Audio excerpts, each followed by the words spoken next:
आज Doubtnut app download करें। Doubtnut पर अपने सभी गणित, रसायन विज्ञान, भौतिक विज्ञान और जीव विज्ञान के डाउट्स का करो सफाया। बस प्रश्न की फोटो खींचो, एक ही प्रश्न को क्रॉप करो और तुरंत वीडियो सोल्यूशन पाओ। अभी डाउनलोड करें। हेलो दोस्तों, हमारा प्रश्न है कि लंबन क्या है, समझाइए। ठीक है, तो इसको समझने के लिए हम क्या करते हैं, एक पेंसिल को दीवार के सामने रखते हैं किसी बिंदु के सापेक्ष। ठीक है, कुछ इस प्रकार से हम क्या करते हैं, पेंसिल को रखते हैं। तो पेंसिल क्या है, बिंदु आकार की दिखाई देगी, क्योंकि उसको हम कैसे रखेंगे, ऊर्ध्वाधर रखेंगे दीवार के सापेक्ष। ठीक है, तो यहाँ पे अगर हम अपनी बाईं आंख को बंद करके दाईं आंख से देखते हैं तो क्या होता है, ये जो पेंसिल की स्थिति है वह कहाँ पर दिखाई देगी। मान लीजिए कि इस बिंदु को हम ए बोल देते हैं। ठीक है, अब क्या करते हैं कि दाईं आंख को बंद करते हैं और बाईं आंख से देखते हैं। ठीक है, तो ये अपनी स्थिति से कुछ दूर दिखाई देगी। ठीक है, मान लीजिए कि यहाँ पर दिखाई देगी बिंदु बी पर। ठीक है, तो दोनों आंख को एक एक करके जब हम बंद करके देखते हैं तो उन दोनों ही स्थितियों में अंतर दिखाई देता है। ठीक है, उसकी पेंसिल की स्थिति में। तो इसे हम क्या कहते हैं, लंबन कहते हैं। ठीक है, और इस विधि का उपयोग हम कहाँ करते हैं, बड़ी दूरियों के मापन में करते हैं, जैसे कि ग्रह या फिर तारों की पृथ्वी से दूरी मापने में इसका उपयोग किया जाता है। ठीक है, क्योंकि हम छोटी दूरियों मापन के लिए हम किसका उपयोग करते हैं, मीटर का उपयोग करते हैं। और उसका रेंज क्या होता है, 10⁻³ मीटर से लेकर हम 10⁻² मीटर तक की दूरी को किससे मापते हैं, मीटर से मापते हैं। ठीक है, मीटर स्केल से मापते हैं। ठीक है, ये क्या है, 10⁻³ मतलब ये 1 मिलीमीटर। ठीक है, 1 मिलीमीटर।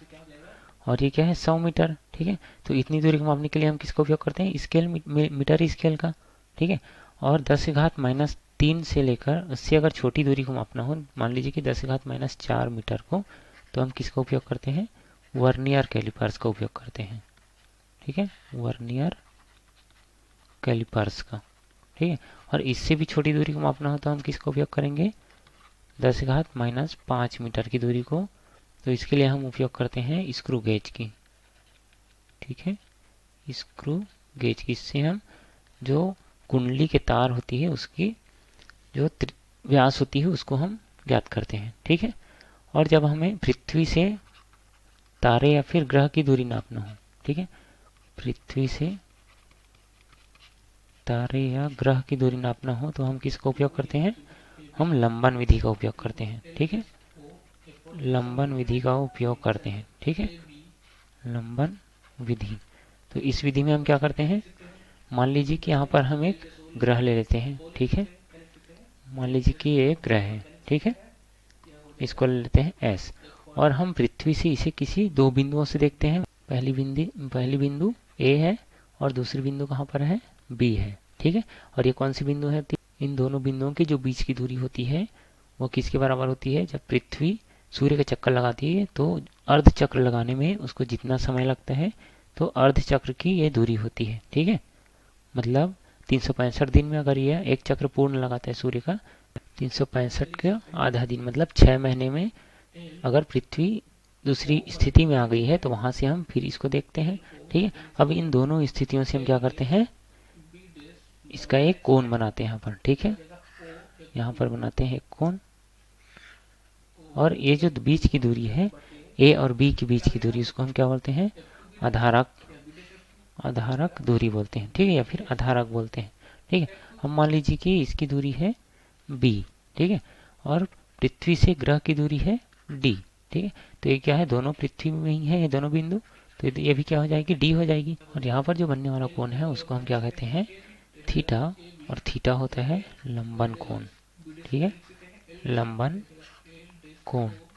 ठीक है, अब यहाँ पर देखिए ये जो दूरी है आधारक, ठीक है, वो क्या है, दोनों पृथ्वी में है, इस कारण इन दोनों का दूरी जो है क्या होता है, इस जो ये दूरी है पृथ्वी से ग्रह की दूरी उसकी तुलना में बहुत कम होता है। इसको हम क्या ले लेते हैं, b/d बराबर इस कम हो जाता है, बहुत कम होता है 1 से।